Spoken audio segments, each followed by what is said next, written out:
할렐루야. 이 시간 주님 한 분만을 위해서 찬양하며 나아가시겠습니다.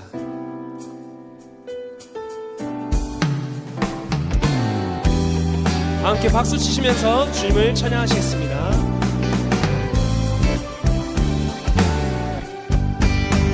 주 예수 내 맘에 들어와 계신 후 변하여 새 사람 되고 내가 늘 바라던 참빛을 찾음도 주 예수 내 맘에 오신 주 예수 내 맘에 들어와 계신 후 망령된 행실을 끊고 머리털보다도 더 많던 내 죄가 눈보다 더 희어졌네.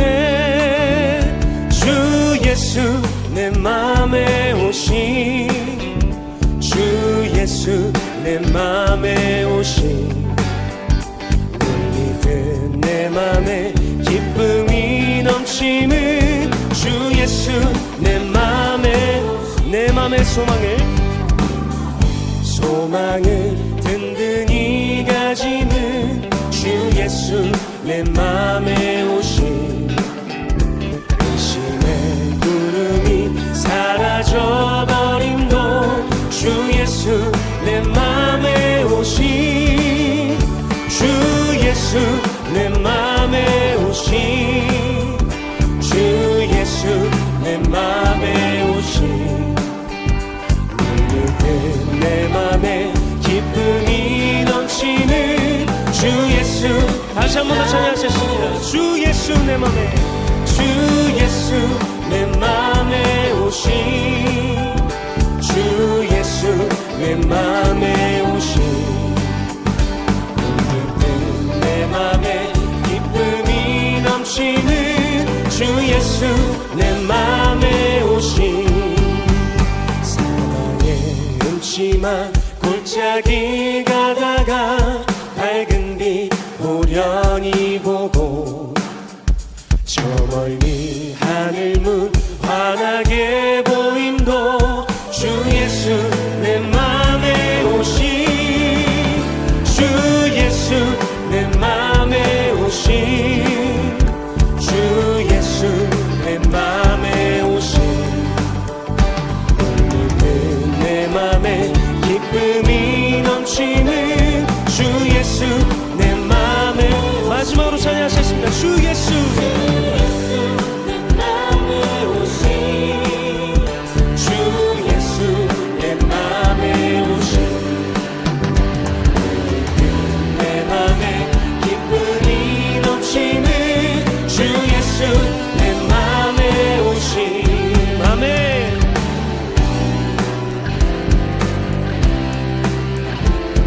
계속해서 찬양하시겠습니다.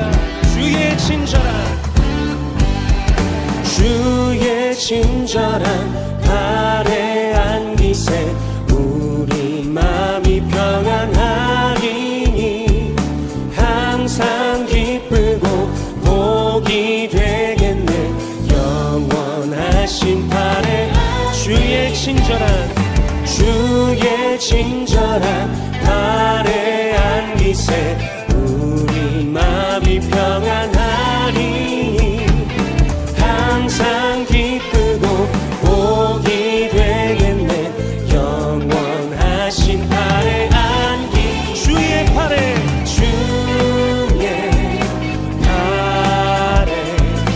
그으신 팔에 안기세 주의 팔에 영원하신 팔에 안기세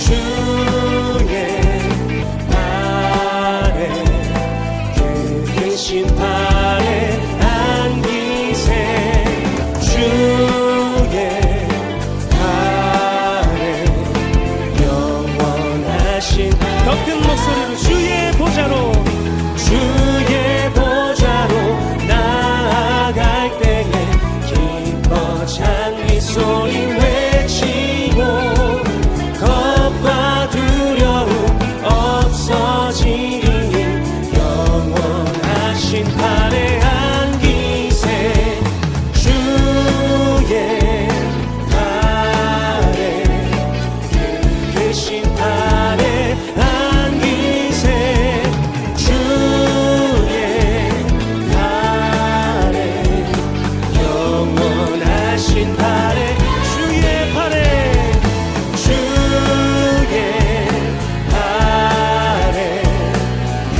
크신 팔에 안기세 주의 팔에 영원하신 팔에 안기 주의 팔에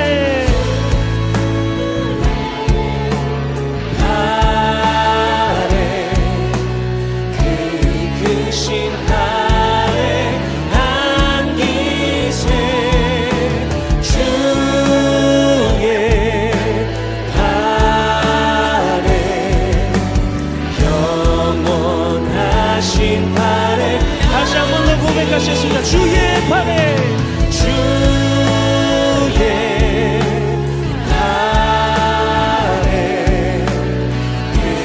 크신 팔에 안기세 주의 팔에 영원하신 팔에 안기세.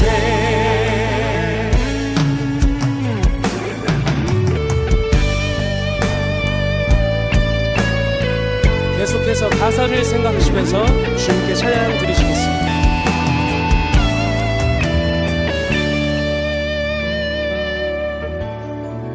아 하나님의 은혜로 하나님의 은혜로 있을 데 없는 자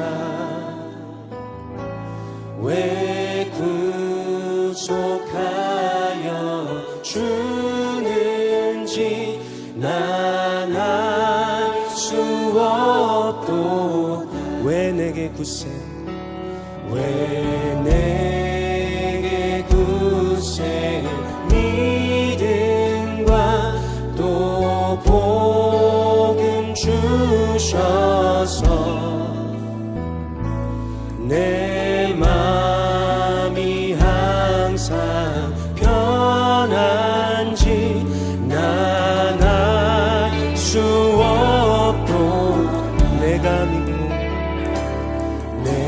믿고 또 의지함은 내 모든 형편 잘 아는 주님 늘 돌보아주실 것을 나는 확실히 아네.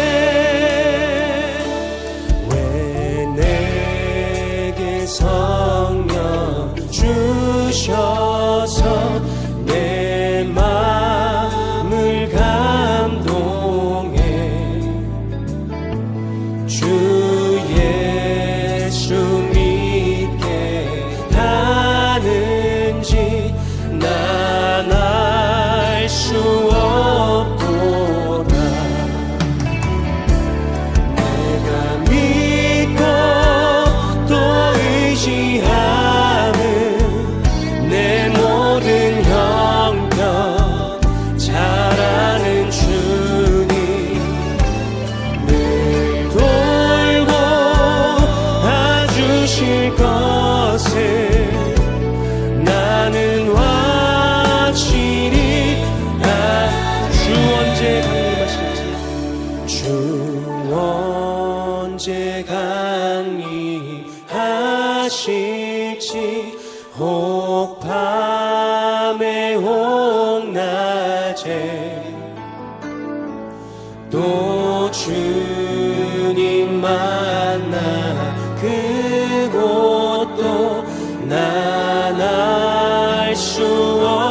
다시 한 번 더 찬양하시겠습니다. 주 언제 강림하실지, 주 언제 강림하실지, 혹밤에 혹낮에 또 주님 만나 그곳도 난 알 수 없도다. 내가 믿고 또 의지하는 내 모든 형편 잘 아는 주님 늘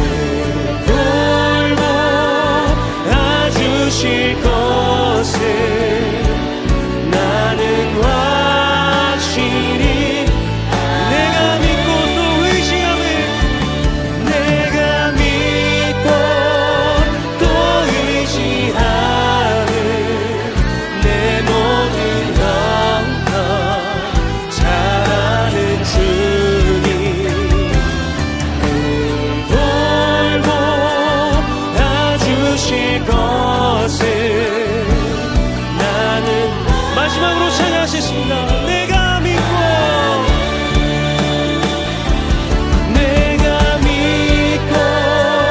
또 의지하는 내 모든 형편 잘 아는 주님 늘 돌보아주실 것을 나는 확실히 아네.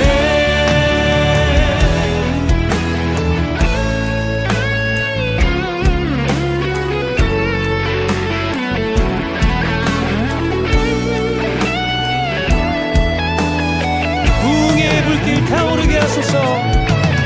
부흥의 불길 타오르게 하소서. 진리의 말씀 이 땅 새롭게 하소서. 은혜의 강물 흐르게 하소서. 성령의 바람 이제 불어와 주의 영광 가득한 새날 주소서. 주의 은혜 이곳에 임하소서. 영광 영광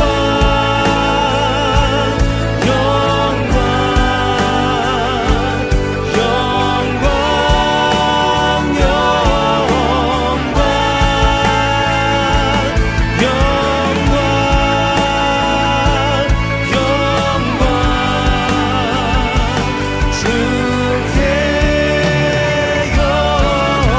영광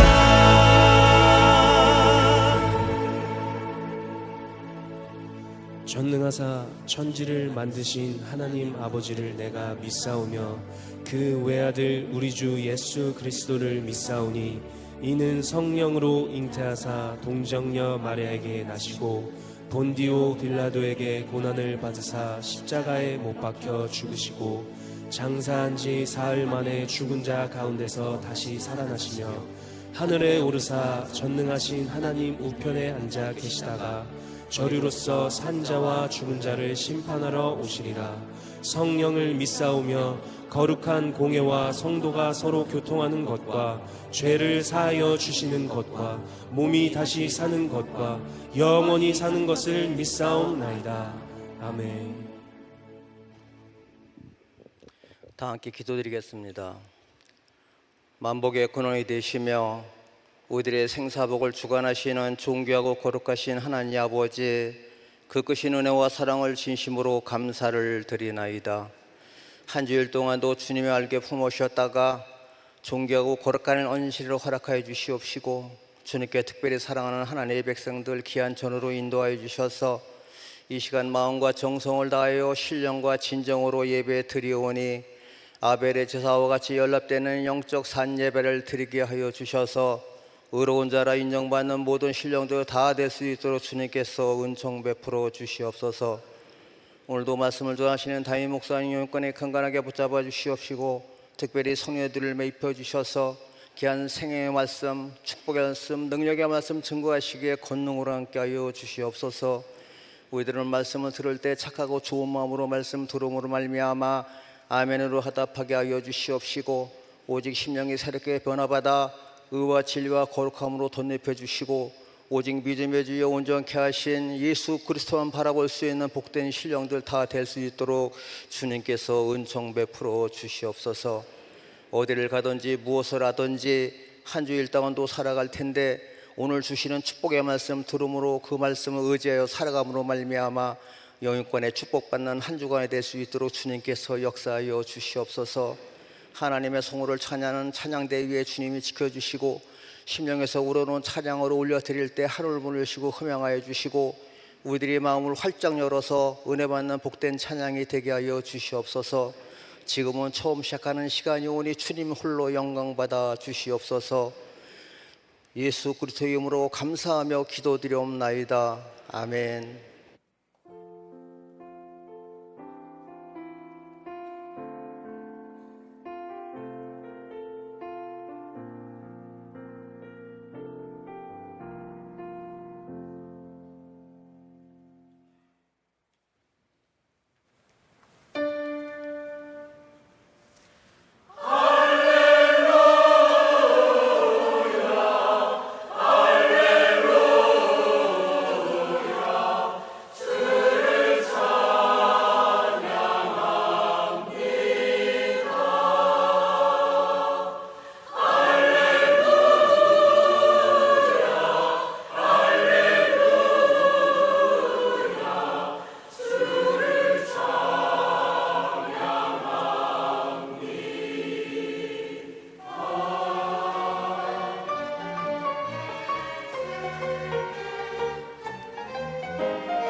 하나님 말씀 보겠습니다. 창세기 12장 1절에서 2절의 말씀을 보겠습니다. 창세기 12장 1절에서 2절에 기록된 말씀을 다 함께 봉독하겠습니다. 시작. 여호와께서 아브라함에게 이르시되 너는 너의 고향과 친척과 아버지 집을 떠나 내가 내게 보여줄 땅으로 가라. 내가 너로 큰 민족을 이루고 내게 복을 주어 내 이름을 창대케 하리니 너는 복이 될지라. 아멘. 제목을 따라하겠습니다. 복주고 창대케 하리라. 다시 한번 복주고 창대케 하리라. 아멘. 옆에 분들에게 인사하겠습니다. 주 안에서 복 있는 사람입니다.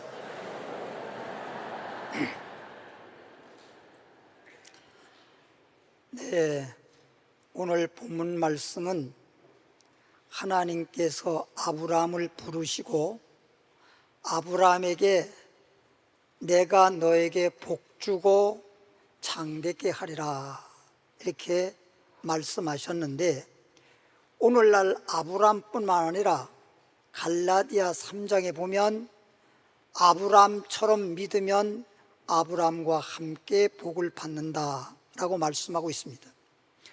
이래서 우리 사람은 창세기 1장 27절 28절에 보면 하나님의 형상과 모양으로 사람을 만들고 그들에게 복을 주어서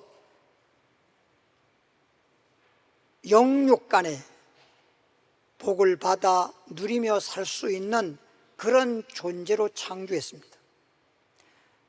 그러므로 하나님이 창조한 모든 만물들을 보면 하나님이 창조한 사람 외에 어떤 만물도 복을 받아 누리며 복되게 살아가는 존재가 없습니다. 하나님이 창조했고 하나님이 복 주셔서 복되게 살 수 있는 하나님의 부르심을 받은 자들에게 복을 받아서 창대케 되고 형통케 하는 삶을 살 수가 있는 것입니다. 그런데 성경에 보면 복이라고 하는 단어, 두 가지 단어로 기록되어 있습니다. 우리나라 말은 복이라는 말이 한 단어로 되어 있어요. 그런데 원어상으로 보면 두 가지 단어로 기록되어 있는데, 하나는 바라크라고 하는 단어입니다. 복이라고 하는 단어인데 바라크라고 하는 단어는 뭐냐? 하나님의 부름을 받은 자들에게 하나님이 사랑하셔서 값없이 우리에게 선물로 주시는 생명의 복입니다. 그런데 또 하나 아쉘이라고 하는 단어가 있는데, 이 아쉘이라고 하는 단어는 하나님의 말씀대로 주님으로부터 부름을 받고 주님을 믿노라 하지만 하나님의 말씀에 따라 순종하고 그리고 하나님 말씀대로 살아가는 그런 자들에게 주어지는 복을 아쉘 복이라 그럽니다. 오늘 우리는 하나님께서 주시고자 하는 바라크 복이든 아쉘 복이든 여러분 복을 받아서 복 있는 사람 되기를 바랍니다.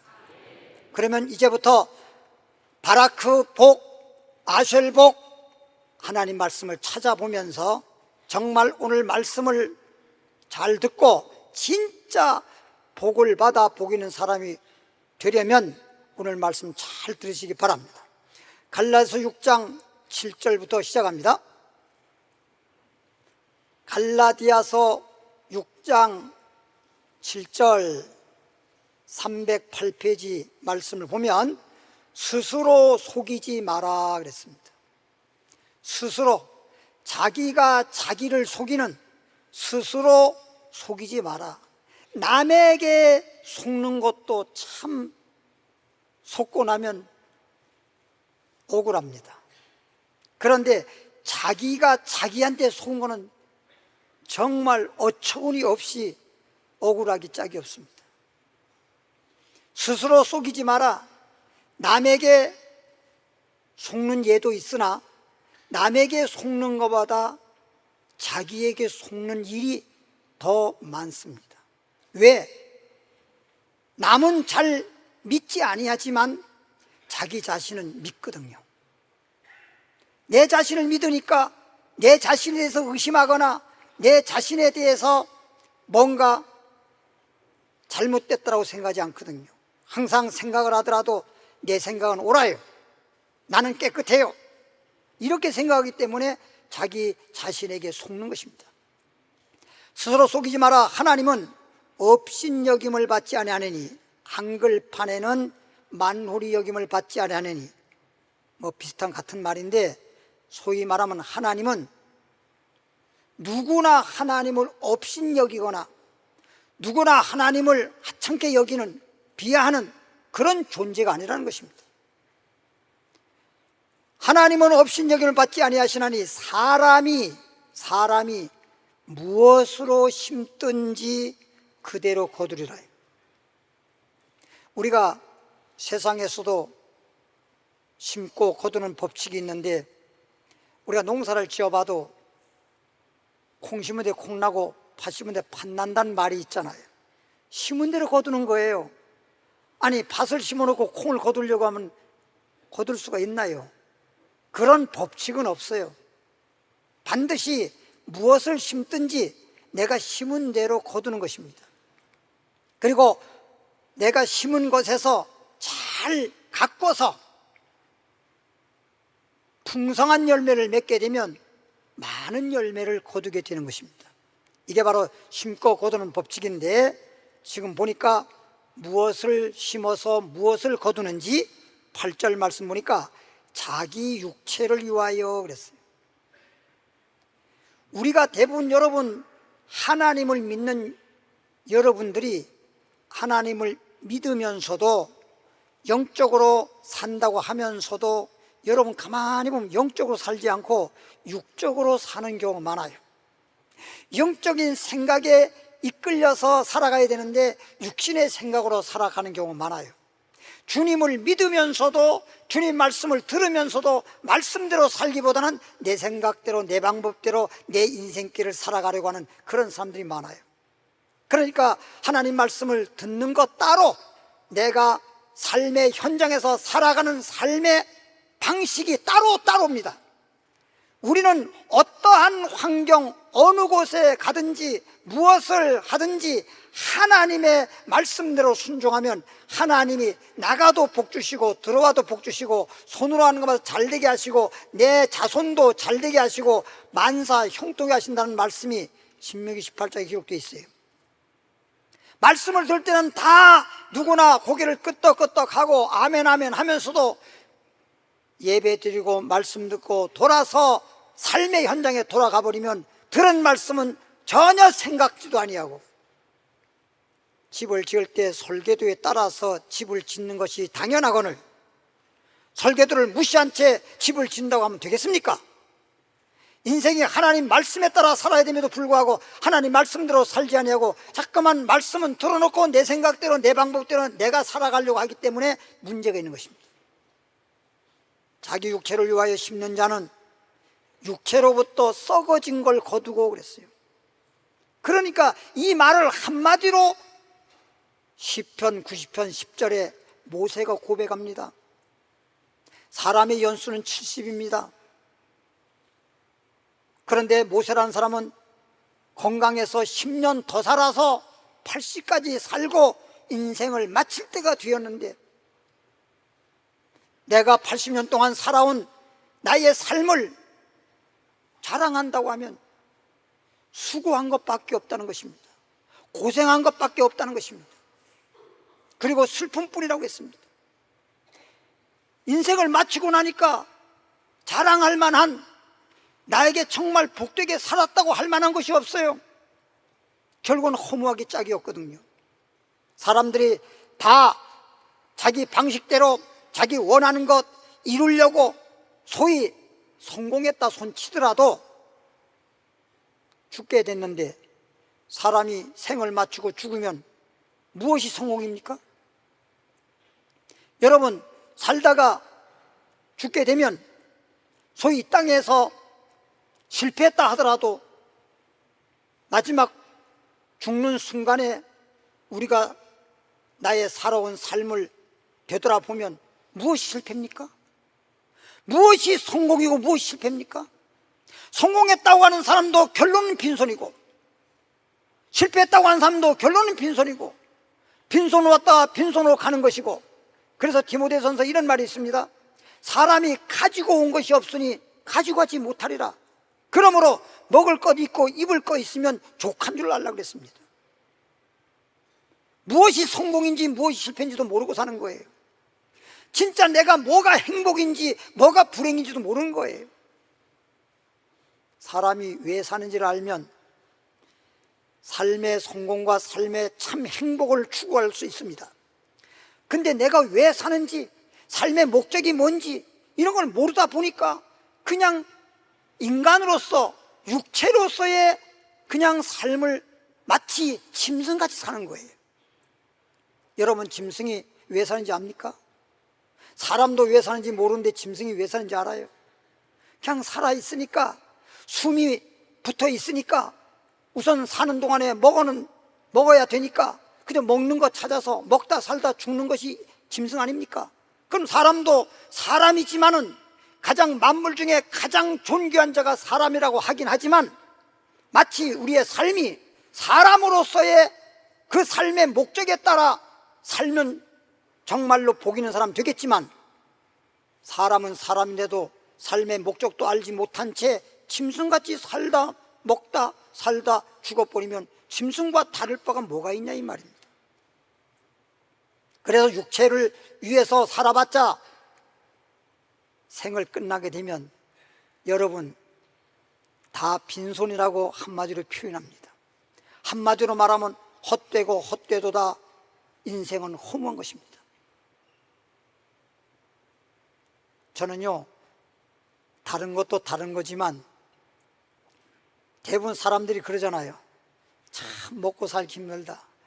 어쩌면 옛날이나 오늘날 이렇게 풍성한 시대가 되었는데도 똑같이 먹고 살기 힘든다는 말은 오늘날에도 사람들 입에서 그냥 심심찮게 나와요. 먹고 살기 힘들다. 정치하는 사람들도 먹고 사는 일에 대해서, 민생에 대해서 말은 그럽니다. 국민의 민생을 위해서 그렇게 정치한다고 말은 하면서도 실제는 자기네 밥그릇 싸움하고 자기들을 위해서 정치하는 거지, 국민을 위해서 정치하는 사람이 어디 있습니까? 이건 다 아는 사실 아닙니까? 이렇게 우리 삶의 결론을 육체를 위해서 살아봤자 결론적으로는 장사로 말하면 남는 장사가 돼야지, 이익이 안 남으면 그게 장사입니까?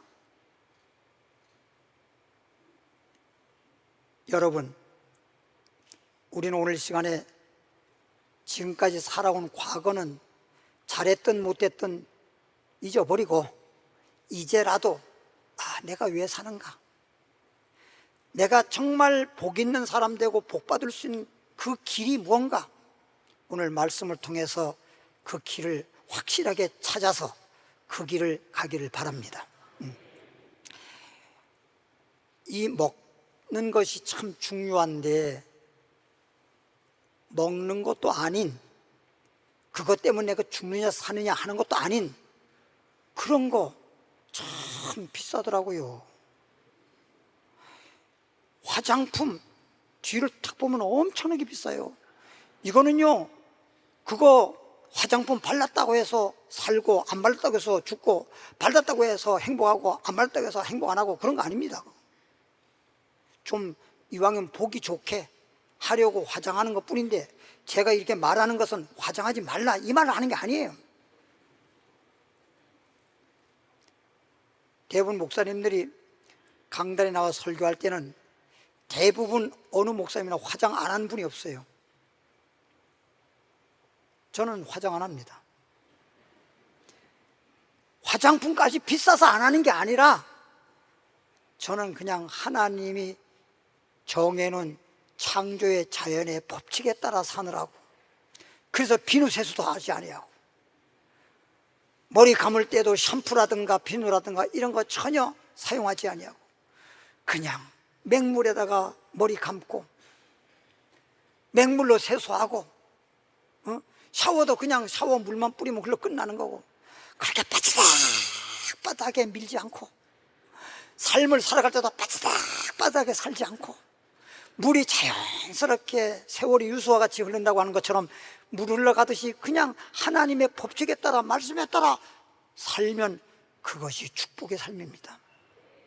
그러니까 어떤 분이 저희가 와서 그래요. 참 목사님은 얼굴 피부가 곱습니다. 모든 화장품이나 모든 것들이 비누나 샴푸나 이런 것에 어떤 샴푸를 내가 보니까 79가지 성분이 들어가 있더라고요. 그러면 그런 것들을 만들 때에는, 가공하게 되면은 우리의 뭐 머리 결이라든가 아니면 또 뭐 얼굴 피부라든가 이런 걸 좀 도움을 줄 수 있는 성분도 있지만, 그런 것들을 유통하고 오래 놓고 사용하려다 보면 부패하지 않기 위해서 그런 성분도 들어가는 게 많이 있어요. 그런 것들이 우리의 피부라든지 우리의 몸에 독이 돼버리는 겁니다. 그래서 화장해서 마치 페인트 칠하듯이 화장해서 임신은 좀 보기 좋게, 피부가 곱지도 않지만 고운 것처럼 보이는지는 몰라도 화장 딱 해서 저녁에 되고 싹 벗겨보십시오. 오랫동안 화장하면 화장독이라는 말이 있잖아요. 화장독. 화장 안 했던 피부와 화장을 하고 난 다음에 지운 다음에 그거 오랫동안 화장함으로 인해서 독소가 피부 속에 있어서 화장독이라고 해서 얼굴 한번 보십시오. 얼굴에 색이 어떤가? 난 안 봐. 그러니까 제 말은 다른 거 아니야. 자꾸만 육체를 위해서 그렇게 쳐바르고 육체를 위해서 많은 걸 투자해도 그렇게 살다 죽어도 한 줌에 흙돼 버리고, 아니면 그렇게 안 하고 살아도 한 줌에 흙돼 버리고, 그런다고 해서 화장도 하지 않고 그냥 충충하고 칭칭하고 그렇게 보이는 그런 모습으로 살라는 얘기가 아니에요. 내가 근본적으로 여러분에게 이런 말을 하는 그 취지는 그렇게 화장도 안 해가지고 보기 싫게 하고 다니고 그런 말이 아니라, 근본적으로 삶이, 우리는 육체를 위해서 살기보다는 먼저 내 영혼부터, 내 겉모습을 잘 다듬고 화장하듯이 내 영혼부터, 내 마음부터 잘 깨끗하게 하고 내 마음을 잘 화장하듯이 가꾸고, 그래서 영혼이 잘 되고, 그래서 범사가 잘 되고 강건한 복을 받는 여러분 되기를 바랍니다. 그러라는 취지에서 하는 말이지, 저는요 솔직히 말하지만 여자분들이 화장도 하나 안 하고 나한테 오는 거 별로 보기 좋아하지 않습니다. 보기 좋은 떡이 먹기도 좋다는 말이 있듯이 이왕이면 보기 좋게 화장도 하는 게 좋지요. 제가 무슨 뜻으로 이런 말 하는지 여러분 다 알지요? 이해하지요? 그럼 됐어요. 자기 육체를 위해 심리자는 육체로 썩은 이걸 거두고 성령을 위하여, 성령님의 도우심과 인도하심과 성령님이 교회들이 가시는 말씀에 따라서 믿음으로 살아가는, 성령을 위해 심는 자는 성령으로부터 영생을 거두리라. 육체를 위해 아무리 투자하고 육체를 위해서 아무리 육체를 위해서 심어봤자 그냥 빈손이에요. 썩어진 걸 거두는 거예요. 그러나 성령을 위해서 하나님 말씀에 따라 믿음으로 심고 그렇게 되면 영생을 거두리라예요. 고린도전서 15장 42절입니다. 고린도전서 15장 42절 말씀 보면요, 우리가 누구나 살다가 소위 한평생 살다가 생을 마치잖아요. 안 죽는 사람 없잖아요. 이제 한평생 살고 죽었어요. 그럼 죽은 걸로 끝나는 게 아니거든요. 내가 늘 말하잖아요.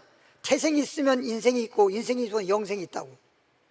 태생은 인생을 위해서 있는 것이고, 그 과정이, 태생이라는 과정은 인생이 되기 위해서, 인생이라는 과정은 영생을 위해서 인생의 삶의 과정이 있다고 말했잖아요. 봄에 씨앗을 뿌려서 가을까지 농사를 지었다 하더라도 열매 맺지 못하면 헛농사 아니겠습니까? 인생을 헛되도다 헛되이 살지 말고 영생을 거두었을 때, 영생 열매를 맺었을 때 진짜 인생 농사 잘 지은 겁니다. 죽은 자의 부활, 누구나 살다가 누구나 때가 되면 다 죽습니다. 인생을 다 마칩니다. 그런데 때가 되면 죽은 자의 부활도 그와 같으니, 혹시 오늘 처음 나오면 부활이 뭐예요? 이럴 수가 있는데, 부활은 죽은 자가 다시 산다는 뜻이고, 죽은 자가 다시 살아나게 되면 살다가 또 죽는다는 게 아니라 다시는 죽는 것도, 아픈 것도, 슬픈 것도, 괴로운 것도, 불행도 없이 영생 복락을 말하는 것입니다. 죽은 자의 부활도 그와 같으니 썩을 것으로, 지금 육체는 조금 전에 말했듯이 살다가 죽으면 누구나 다 썩어요. 안 썩는 육체 없어요. 흙으로 왔기 때문에 흙으로 돌아가는 것입니다. 썩을 것으로 심고, 그 육체를 위해 심고, 육체를 위해 심는데 육체를 위해 심지 말고 이 육체가 이제 영원한 걸 위해 심으라는 뜻이에요. 썩을 것으로, 썩을 것이지만 영원한 걸 위해서 심는다면, 내가 시간을 투자할 때에도 육체를 위해서 썩어질 것, 어차피 빈손될 것, 어차피 흙으로 돌아갈 것을 위해서 아무리 내가 투자하고 심어봤자 결과적으로는 썩는 것으로 끝나지만, 어차피 죽으면 썩어질 이 몸을 썩을 걸 위해서 투자하지 말고 영원한 걸 위해서 내가 투자하고 영원한 걸 위해서 내가 심으면 영생을 건다, 이런 뜻이잖아요. 그래서 죽은 자의 부활도 그와 같으니 썩을 것으로 심고 썩지 아니할 것으로 다시 살아나며, 썩지 않는다는 말은 죽지도 않고 죽지 않으니 썩지도 않고 영원히 살 수 있는 영생을 거두기 위해서, 이런 뜻이에요. 그래서 15장 44절에 보니까 육의 몸으로 심고 신령한 몸으로 다시 살아나나니, 육의 몸이 있은즉 또 영의 몸도 있느니라. 신령한 몸이 있다는 거예요.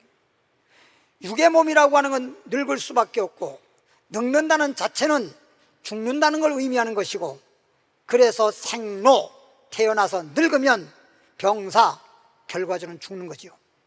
그게 인생이지 않습니까? 근데 영생이란 말은 죽는 것이 없어요. 한마디로 말하면 영원한 생명이기 때문에 영생이라고 하는 것입니다. 우리가 근본적으로 예수 그리스도를 믿는 이 믿음 생활을 하는 목적은 예수 믿고 예수 안에서 영생을 얻기 위함인 것입니다. 그래서 요한복음 3장 10절에도 하나님이 세상을 이처럼 사랑하사 독생자 예수 그리스도를 이 땅에 보내주셨으니 누구든지 예수님을 믿으면 멸망하지 않고 영생을 얻으리라. 시편 92장 13절. 이제 육체를 위해 심으면 썩을 거두고, 성령을 위해서 성령이 주신 말씀에 따라서 내 영혼을 잘되게 하기 위해서 심으면 영생 거둔다는 말씀을 드렸고요. 그런 사람들은 때가 되면 부활해서 영생 복락을 누린다라고 말씀했습니다. 92장 13절 보니까 이는 여호와의 집에 그랬습니다. 여호와의 집이란 말은 교회를 말합니다. 그래서 신약에 와서 또는 이사야서, 구약이나 신약에 보면 이런 말씀이 있습니다. 여호와의 집, 다시 말하면 하나님의 집, 만민이 기도하는 집, 하나님의 집, 만민이 기도하는 집, 하나님 앞에 예배드리는 집, 그래서 교회를 가리켜서 하나님의 집이라 그럽니다. 여호와의 집에 심겼으며, 여러분들은 지금 하나님을 믿음으로 하나님께 속해 있기 때문에 요한복음 15장에 예수님 말하기를 나는 포도나무에 너희는 가지다. 가지가 나무에 붙어 있는 것처럼 여러분들은 예수 그리스도에게 소속이 되어 있습니다. 예수님은 생명이십니다. 그러니까 죽을 나무를 잘라서 지금 오늘 죽는다고 하자고요. 그렇게 가정을 한번 해보자고요. 예를 들어서 그렇게 말을 하는 겁니다. 오늘 지금 죽을 나무입니다. 지금 오랫동안 살았기 때문에 지금 이 나무는 죽어야 돼요. 근데 이 죽을 수밖에 없는 이 나무 가지를 잘라다가 살아있는 나무, 앞으로 살 수 있는 나무에다 접붙이면 죽어요, 살아요? 살죠. 사람도 마찬가지잖아요. 어떤 사람이 지금 교통사고 나가지고 지금 죽는 겁니다. 그러면 죽는데 거기에 그냥 붙어 있으면 다 죽는 겁니다. 그런데 기증을 해서 신장을, 아니면 눈을 기증을 해서 신장을 잘라다가 지금 살아있는 사람, 신장 때문에 죽을 수밖에 없는 사람을 잘라내고 그 신장을 갖다가 접붙이면, 산 사람에게 접붙이면, 죽은 사람에게 붙어있을 때는 신장도 살아있지만 죽을지라도 살아있는 사람에게 가서 붙어있으면 죽을 신장이 사는 것입니다. 나무도 마찬가지예요. 그러니까 나무도 예를 들어서 100년 살 수 있는 나무에게 붙어버리면 100년밖에 못 살아요. 1000년 살 수 있는 나무에게 붙으면 1000년 살아요. 3000년 살 수 있는 나무에게 붙어버리면 3000년 살아요. 안 그렇다고 생각하는 사람 있으면 손 한번 들어봐요. 손가락 들기, 손 들기가 싫으면 손가락으로 들어봐요. 그거 없잖아요. 이것은 하나님의 창조의 법칙이고 자연의 법칙인 것입니다. 근데 하나님의 법칙에 따라서 예수 그리스도에게, 예수님이 영원히 살아계신 하나님의 아들입니다. 하나님은 영원히 살아계신 분이기 때문에 영원히 살아계신 하나님께 소속이 되고 하나님께 믿음으로 붙어있으면 하나님이 영원히 살아계시기 때문에 우리들도 영원히 살 수 있는 영생하는 자가 되는 것입니다. 그래서 우리는 영생을 얻기 위해서 소위 농사 지으려면 씨를 밭에 심는 것처럼, 그래서 농사지어서 열매를 거두는 것처럼 우리는 하나님의 집에 곡식을 밭에 심듯이 하나님의 집에 여러분 각자 하나님 집에 심은 거예요. 그래서 교회에 속해 있는 거예요. 따라합시다. 녹살이란 밭에 심어졌다. 녹살이란 교회에 여러분 심어진 거예요. 하나님의 집에 심겼으며 우리 하나님의 뜰 안에서 번성하리로다. 하나님의 집에 속해서 심겨져서 하나님의 뜰 안에서 여러분들은 복 있는 사람 되는 것입니다. 그럼 하나님의 집에 속해 있고, 그 다음에 하나님의 집에 속해 있단 말은 마치 씨를 땅에 심은 것과 같은데 땅에 심었다고 다 된 거 아니에요? 에레미야 17장 7절입니다. 에레미야 17장 7절 말씀 보니까 1077페이지인데 그러나 무릇 여호와를 의지하며 그랬어요. 여러분, 씨가 땅에 심어졌다 하더라도 왜 뿌리를 내립니까? 뿌리를 내려서 땅에 뭔가 의지를 하고 땅이 잡아줘야 되지. 뿌리를 내리지 못하면 땅에 영양분을 공급받지도 못하고 바람이 불면 뿌리가 약하면 쓰러지고 넘어지고 제대로 살 수가 없잖아요. 그러니까 심겨졌으면 뿌리를 내려서 땅에 의지하는 것처럼 하나님을 의지하며 여호와를, 하나님을 의뢰하는 그 사람은 복을 받을 것이라. 그런 하나님을 의지하고 살아가는 그런 사람들이 마치 복을 받는데 마치 뭐와 같이 복을 받는 걸까? 그런 사람은 물가에 심어진 나무 같다는 거예요. 따라합시다. 물가에 심겨진 나무. 물가에 심겨진 나무. 그럼 물가에 심겨진 나무를 왜 이렇게 하필이면 물가에 심겨진 나무라고 우리에게 비유로 말씀하면서 우리들에게 무언가를 교훈하고 있고 깨닫게 하는 것일까? 물가에 심겨진 나무는 방금도 말했듯이 그 뿌리를 땅에다가 뿌리를 내리기도 하지만 강변으로 물가에 심은 나무 물 쪽으로 뿌리를 뻗는 거예요. 내가 언니가 여러분에게 말씀했지만 나무들이 물이 있는 쪽으로, 여러분 보세요. 그냥 우리 집에 화분들도 보면 솔직히 흙 얼마 안 돼요. 제가 볼 때 흙에 비해서 나무는 커요. 예? 그래서 저는 어떨 때는 나무 가지를 잘라줘요. 여러분, 가을 같은 데 이제 지나고 나면요, 예? 요 가로수 나무들 막 잘라주지 않아요. 지금 봄이면 물이 오르지만 가을이 지나고 나면 물이 내려가요. 물이 별로 안 와요. 그러니까 먹고 살 수 있는, 물을 많이 빨아들여서 살 수 있는 그런 이파리, 이런 것들은 다 추풍낙엽이라 낙엽을 스스로 버리잖아요. 낙엽을 그대로 유지하려고 하면 죽어요. 다 죽어버려. 그러기 때문에 꼬리 자르듯이 이파리를 다 떨어뜨리는 겁니다. 그게 스스로 살 길 찾는 거예요. 그러니까 때로는 낙엽 버리듯이 여러분들 버릴 걸 버려야 돼. 무조건 움켜쥐고 살려고만 하면 다 망하는 거예요. 강변에 뻗치고 더위가 올지라도, 더위가 안 오면 괜찮은데 더위가 오고 가뭄이 오기 때문에 문제지요. 여러분 인생을 살다 보면 더위가 오는 것처럼, 가뭄이 오는 것처럼 여러분에게 정말 문제가 생기고, 정말 여러분에게 야 진짜 죽겠네, 이런 문제가 다가와요. 태어나서 죽을 때까지 그냥 항상 평안하고 평탄한 길만 있는 거 아니에요. 인생은 오르막이 있다 그러면 내리막도 있는 거예요. 그러니까 찬송가에 이런 말이 있잖아요. 태산을 넘어 험곡에 갈지라도.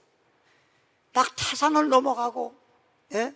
산 넘어 강 건너, 이런 말도 있듯이 인생의 삶이란 그렇습니다. 또 인생의 삶은요, 엄청나게 말로 할 수 없는 굴곡이 많아요. 이렇게 나무에게 가뭄이 오고 더위가 와서 시들어 말라 죽을 수밖에 없을 때에는, 아무리 가뭄이 온다 하더라도, 더위가 왔다 하더라도 강변에 물이 있기 때문에 더위가 올지라도 두려워하지 아니하며, 그 잎이 청청하며 다 시들어 말라 죽을지라도 물가 있는 나무는 물이 있기 때문에 더위가 온다 하더라도, 가뭄이 온다 하더라도 걱정할 것이 없고 두려울 것도 없고, 잎이 청청하며 가무는 애에도 걱정이고 결실이 그치지 아니함 같으니라. 제가 우리 경험을 했는데, 목회하면서 옛날에 우리가 다 잘 알다시피 IMF 겪었잖아요. 그리고 또 이번에 코로나라고 하는 몇 년 동안 이 어려운 시기를 거쳤잖아요. 그래서 IMF 때에 정말 막 사업하시는 분들, 문 닫은 분들, 정말 망한 분들 많았잖아요.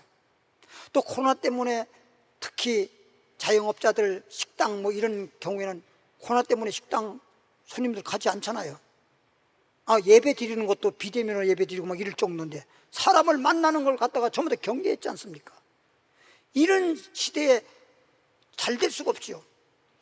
그런데 저희 교회에서 IMF 때도요, 저희 교회는요 진짜 대부분 큰 영향 받지 않았습니다. 교회 헌금도 줄지가 않고 늘었습니다. 코로나 때도 엄청나게 어려운 분들 많았는데 우리 교회 성도님들은 그렇게, 그래서 물가에 심겨지는 것처럼 녹산교회 소속 잘 된 겁니다. 할렐루야. 왜? 물이 있는 것처럼 말씀이 있기 때문입니다. 할렐루야.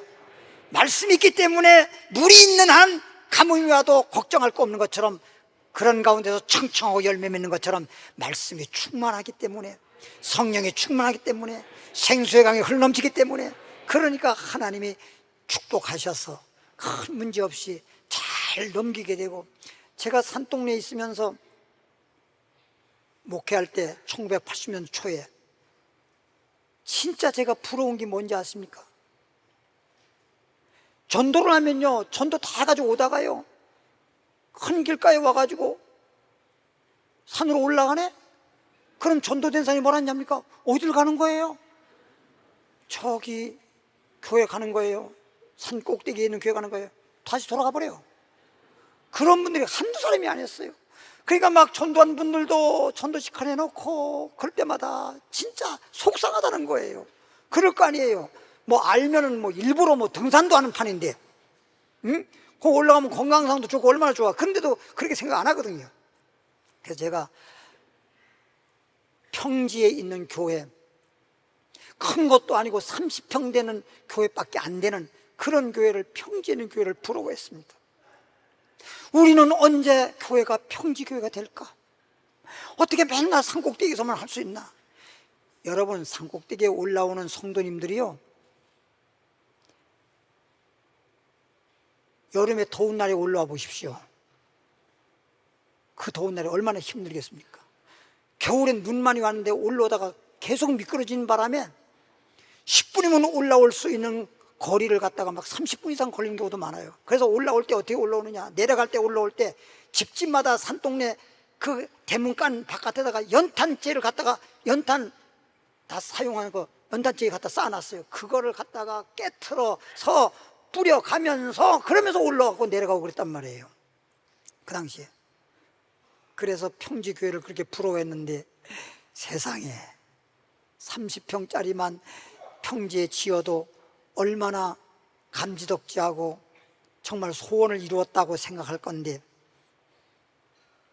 그리고 그래서 안 되겠다 싶어가지고 교회 땅을 보러 다녔는데, 뭐 돈도 없는데 교회 땅을 뭐 봐봐야 그림의 떡이지. 근데 기름시장 탁 내려가는 그 중간쯤 되는데 가구 만드는 뭐 공장이라고 하는데, 조그마한 공장인데 70평짜리가 있더라고. 그 땅을 70평을 사게 되면 한 30평 내지는 35평은 지을 수 있겠다 싶어가지고 그 땅을 사는데, 가격을 물어보니까 쳐다보지 못할 나무는 쳐다보지 말라고 한 거 있어. 너무나 높은 나무는, 올라가지 못할 나무는 쳐다보지 말라. 그런 것처럼 되지도 않는 걸 봐봐야 뭐 하겠나, 이럴 정도로. 제가 돌아와가지고 이제 하나님 앞에 가신 우리 옛날에 민영희 장로님을 비롯해서 몇몇 분들을 성가대석에 딱 불러 모아놓고 우리 기름시장에 내려가는데, 거기에 70평짜리 가구 공장인데 그거 사서 교회 지읍시다. 한 10명 모아놓고 얘기를 했는데 전부 다 고개 숙이고 있어. 나한테 인사하는 것도 아니고 그냥 아무 말도 안 해. 그러고서는 한 5분 동안 기다리는데 아무 말 안 해. 더 이상 그거는 말해봤자지, 사람이 눈치가 있어야지, 그치요? 그래서 더 이상 얘기 안 하고 기도합시다. 그리고 기도를 끝냈어. 그러고 난 다음에 혼자서 그냥 돌아다니는 거예요. 계속. 아니 그 70평짜리도 못하는데 뭘 돌아다니기는. 사람들이 생각할 때는 이건 이치에 맞지도 않을 뿐만 아니라 미친 거야, 한마디로 말하면. 그러면서 팍 돌아다니다가 지금 옛날에 김용 성전이 있을 때 그게 310평이야 70평짜리도 못하는데 310평짜리를 보고, 그러고선 새벽마다 새벽 기도하고 내려가서 여리고성 돈다고 맨날 거기를 돌면서 담벼락에다 손을 놓고 기도를 하는 거예요. 응? 그랬더니 우리 지금 현재 지금 계시는 요 어디 계실 거예요. 김순희 권사님이 새벽기도 끝마치고 그 우리 김노 성전 그 부근 쪽에 어디 사셨는데 새벽기도 끝나고 내려오다가 나를 보더니, 목사님 뭐 하는 거예요? 아니 아무것도 안 해요. 거기 왜 계세요? 아무것도 아니야. 근데 그 교회를 살려니 돈이 있습니까? 근데 내가 그 주인을 만났어요. 만났더니 보문동에 있는 그 교회 이름은 잊어버렸어요. 영암교회인가? 영암교회. 장로교 통합 측의 유명한 목사님이 목회하시는 교회입니다. 근데 그 교회 권사님이시더라고. 그래서 저 산동네에 있는 어느 교회 담임 목사인데, 이 땅을 매매하러 내놨다는 걸 제가 소식을 들어서 이렇게 좀 구입해보고자 해서 왔습니다. 아, 그러십니까? 이 땅이 310평인데 참 좋습니다. 그자도 목사님 오시려고 해서 그런지 제가 꿈을 꿨는데 여기 십자가가 세워지대요. 그러더라고. 아, 그렇습니까? 그러고선 얼마 달라 그래. 그때 당시에 돈이, 그만한 돈이 얼마 있습니까? 없잖아요. 와서 아무리 기도해도 되는 일이 없어. 그럼 맨날 내려가서 그냥 여리고성 돈다고 그냥 손으로 기도하는 거야. 아마 그 주인 봤으면 막 뭐라 했을 거예요. 새벽이니까 그 사람도 일어나지도 않았어요. 그리고 나중에 시간이 좀 지났는데 한 1, 2개월 지났는데 팔렸대. 그래서 여기 수유사거리, 도봉구청에 있는 수유사거리에서 본동 쪽으로 나가다 보면 한 집, 두 집, 세 집째 보면 지금도 아마 도봉파크라고 있을 겁니다. 그땐 도봉장 여관이에요. 여관. 그 주인이 산 거예요. 그걸. 사가지고 거기다가 목욕탕, 대중 목욕탕, 그 다음에 여관 이런 걸 지으려고 산 거예요.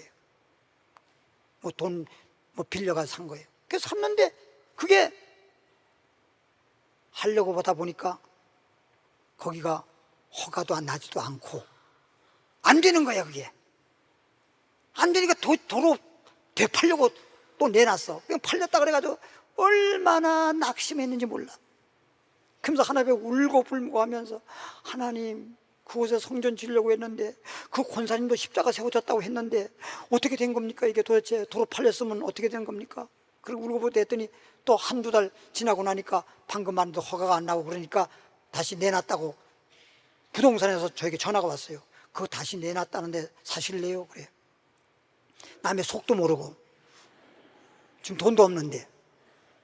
그래서 그 지난번에 우리가 옛날에 여기 연극 선곡도 했고 또 여러분 제가 간증도 했지만 240만 원밖에 없었는데 240만 원에서 260만 원 빌려가지고 500만 원 갖다가 주고, 아니 계약금을 조금 주면 중도금 더 주면 되고 잔금을 어차피 줘야 명예 넘겨줄 건데 계약금 500만 원이라도 만약에 잔금 치르지 못하면 계약금 떼일 텐데 그런 짓을 누가 하겠냐고. 우린 꼭 살 사람이니까 그거 의심하지 말고 그냥 500만 원 받으시고 중금 때 중금 더 줄 테고 50%가 아니라 60% 줄 테고 잔금 나머지 40% 줄 테니까 여러분 하지 말라고.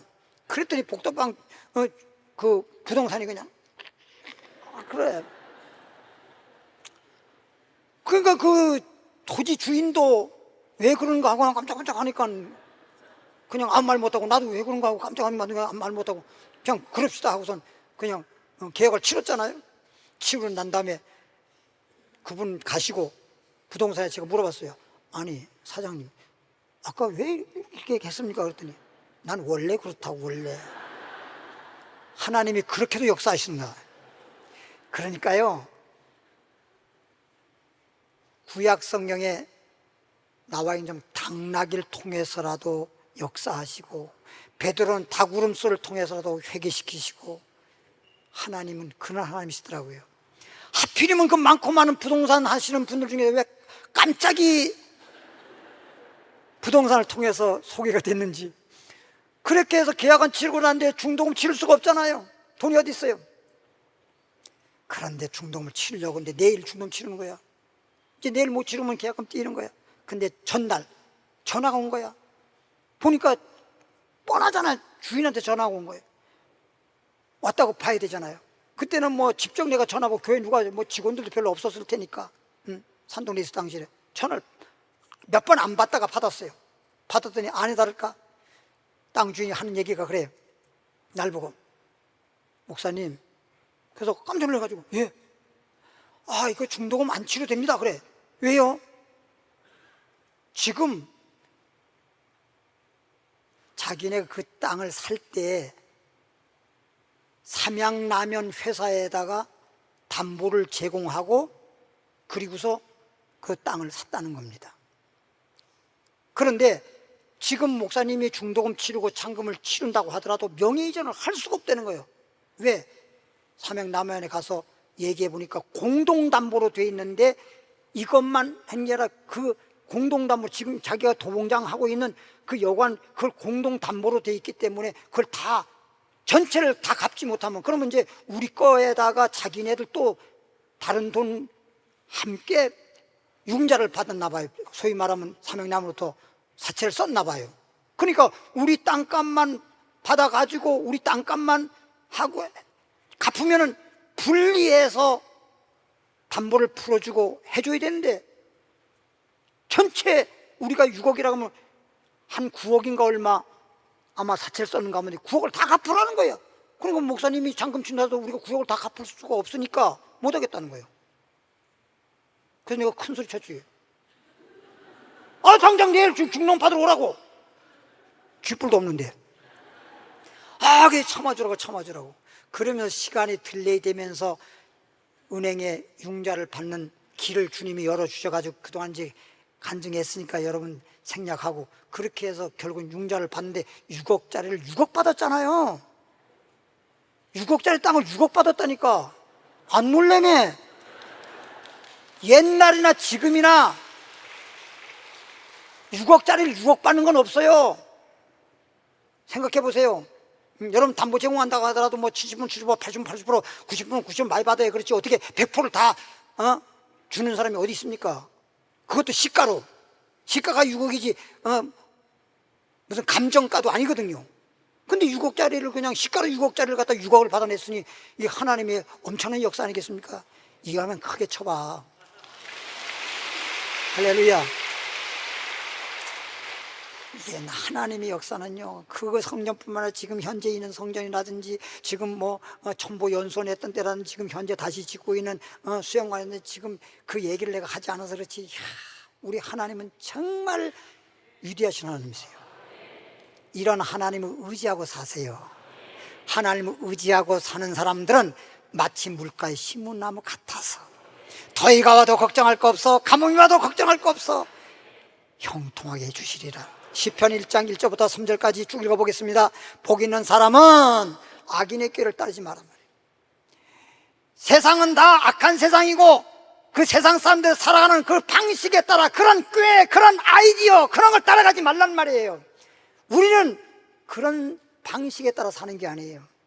우리는 주님이 인도하시는 대로, 할렐루야, 하나님 말씀에 따라 악인들의 꾀를 따르지 아니하며 죄인들의 길에 서지 아니하며 오만한 자의 자리에 앉지 아니하고. 죄인의 길에 서지 마세요. 예? 오만한 자리에 앉지 마세요. 오직 하나님만 의지하세요. 그리고 2절에 보니까 오직 여호와의 율법을 중하여만은 하나님의 율법의 말씀을 즐거워하고 그의 율법을 주야로, 그 말씀을 주야로 묵상하는 자로다. 그래서 이 시간에 다가와서 말씀 중에 하는 말인데, 주야로 묵상한다. 여러분, 하나님의 말씀을 이 시간 들은 걸로 끝나지 마세요. 말씀을 들었으면 주야로 또 다시 한번 묵상하는 것처럼, 되새김하는 것처럼 또 유튜브에 올려진 말씀을 또 들어보고 또 들어보고 또 들어서 말씀대로 믿고 말씀대로 순종하고 말씀대로 삶으로써 하나님의 축복이 함께하길 바랍니다. 그는 시내가 심은 나무가 철을 따라서 때를 따라 열매를 맺으며 그 잎사귀가 마르지 아니함 같으니 그가 하는 모든 일이 다 형통하리로다.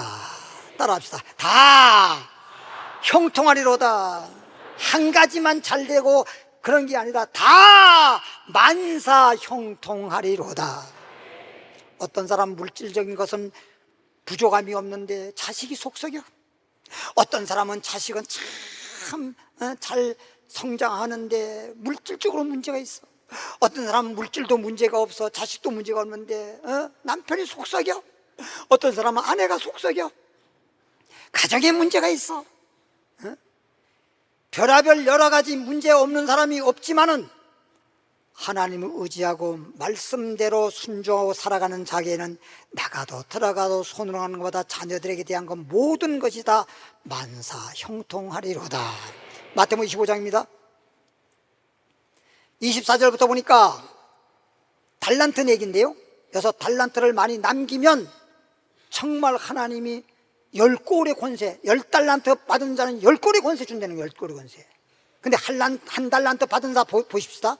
한 달란트 받았던 자는 와서 이르되 주인이여 당신은 굳은 사람이라 심지도 않은 데서, 여기서 말하는 주인은 예수님을 말하는 겁니다.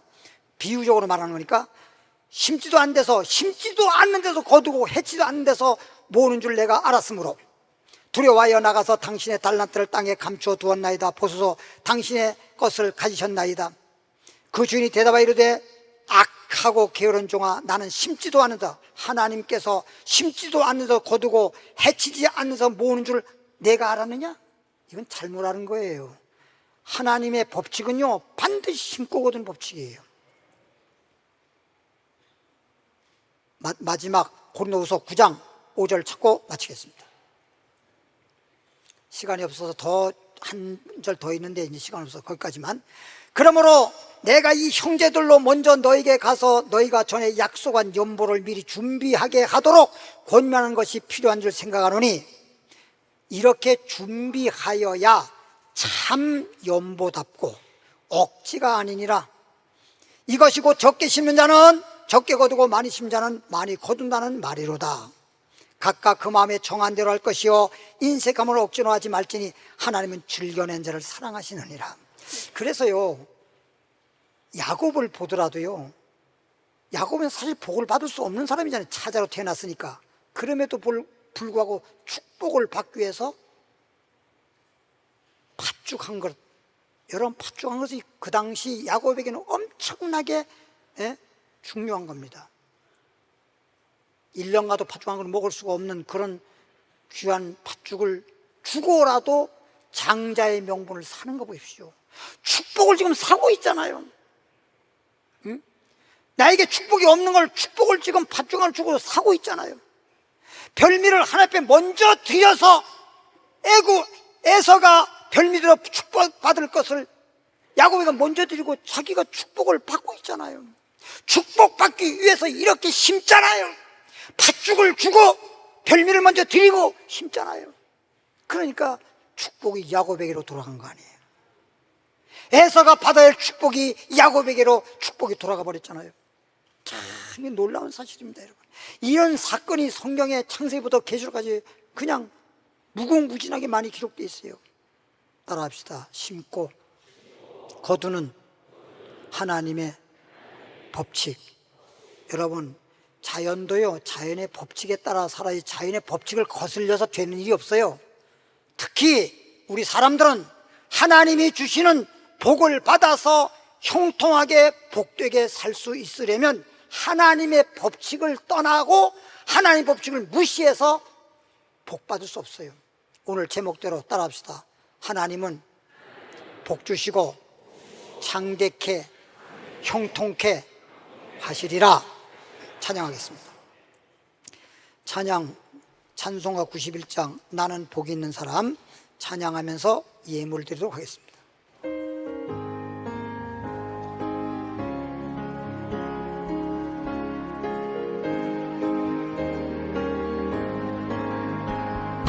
나는 복이 있는 사람 새 사람이 되었네.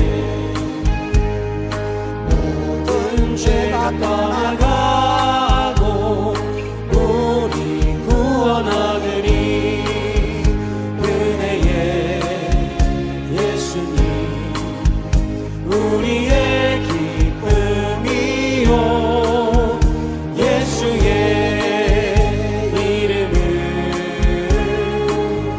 천국의 기쁨일세. 나는 믿음 있는 사람 우리 주님 믿으며 모든 질병 떠나가고 항상 건강하리라. 믿음의 예수님 우리의 능력이요 예수의 이름은 천국의 기쁨일세. 나는 하나님의 사람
기도하고 4절 우리 깨어 기도하고 예수 이름 지키며 영원토록 주님께서 영생 복락 주시리. 사랑해 예수님 우리의 평강이요 예수의 이름은 천국의 기쁨일세. 다 눈을 감으시고 아프신 분들 아픈 자리에 손 얹으시기 바랍니다. 하나님 아버지, 오늘 복 주시고 창대케 하리라 형통케 하리라는 말씀을 주셨습니다. 아버지 하나님, 우리는 하나님의 집에 속해 있습니다. 그리고 하나님을 의지하는 자로서 마치 물가에 심은 나무처럼 하나님을 의지함으로 주님께 심겨져 있습니다. 그리고 말씀에 심겨져 있습니다. 그리고 물질로 심습니다. 영육간에 축복해 주옵소서. 믿음으로 아픈 자리에 손 얹어 싸우니 믿는 자들에게 표적이 따른다고 했습니다. 기적이 나타난다고 했습니다. 믿고 기도받습니다. 모든 육체의 질병은 예수의 이름으로 명하노니 떠나갈지어다. 물러갈지어다. 깨끗함 받으라. 벽에서 놓일지어다. 하나님 치료한 요한이라. 주님이 치료심을 감사합니다. 우리의 소망하는 것, 소원하는 것 딱 한 가지만이라도 오늘 시간에 내 마음속에 그렇게 소원하기를 바라고, 그리고 기도하는 자에게 응답해 주옵소서. 이루어 주옵소서. 주여 함부로 기도합니다. 주여, 살아계신 하나님 아버지 감사드립니다. 우리 하나님, 전능하신 하나님, 그리고 하나님의 말씀대로 믿고 순종할 때 축복해 주신 하나님, 소위 말하면 바라크 하나님, 아쉘 하나님, 역사하여 주시옵소서. 그래서 하나님께서 우리에게 생명의 복을, 그리고 하나님께서 우리에게 건강의 복을, 물질적인 복을, 가정의 평안한 복을, 만사 형통한 복을 오늘 시간에 허락해 주옵소서. 구하라 주실 것이요 구하님마다 얻을 것이요 감사옵나이다. 오늘 주신 말씀 받았으니 이제 주야로 말씀을 묵상하면서 물가에 심은 나무처럼 되기를 원합니다. 예수님 이름으로 기도하옵나이다. 아멘. 하나님께 영광의 박수. 3부 예배 후에 계시록 영상 예배와 초급 성경 교육이 있습니다. 이렇게 잊지 마시길 바라고요. 여름이 왜 이렇게 긴지 요즘 굉장히 옛날엔 8월 15일 정도만 지나면 아침 저는 좀 선선했는데 어제 저녁에도 자다가 더워가지고 깨서 잠을 설치다가 그래도 저는 에어컨 안 켰어요. 건강을 생각해서. 그래서 그냥 거실로 나와가지고 잠을 잤었습니다. 이렇게 날씨가 더운데 하여튼 하나님의 은혜 가운데 그래도 여러분 건강하고 하나님 지켜주심을 감사하길 바랍니다. 네, 다 그 자리에 나시길 바라고요. 하나님 축복하시니 2절까지 부르고 축도함으로 마치도록 하겠습니다.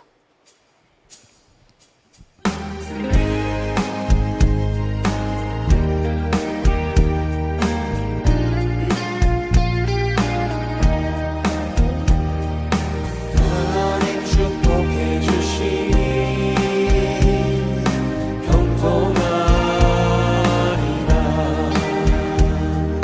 하나님 축복해 주시니 감사합니다.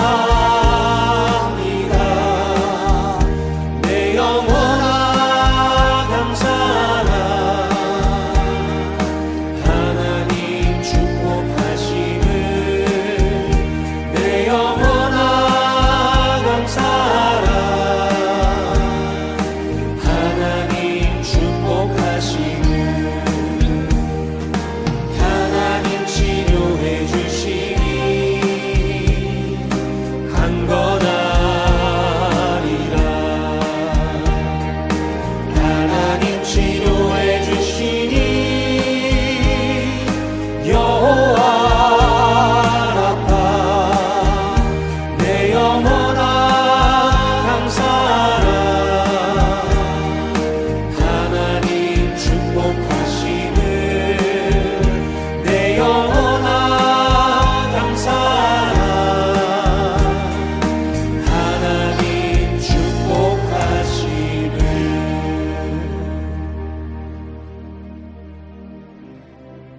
하나님 아버지, 진실로 진실로 감사하옵고 온전히 주님만 경배하며 그 이름을 찬양하고 높이 송축하나이다. 오늘 우리는 하나님 축복해 주시니 형통합니다. 하나님 축복해 주시니 감사합니다. 고백하면서 예배 마무리에 축복 기도를 받고 있습니다. 오늘 주신 말씀을 마음에 담아 가지고 갑니다. 한 주간 동안도 말씀에 의지해서 금을 내리듯 그분이 찢을 정도로 고기 많이 잡은 것처럼 축복해 주시옵소서. 이제는 우리 주 예수 그리스도의 은혜와 하나님 아버지의 크나 크신 영원한 사랑하심과 성령의 충만함과 성령의 능력과 위로하심과 교통하심과 역사하심과 도와주심이 오늘 이 자리에 참석한 모든 분들 위해 이제로부터 영원까지 함께 하실지어다. 아멘.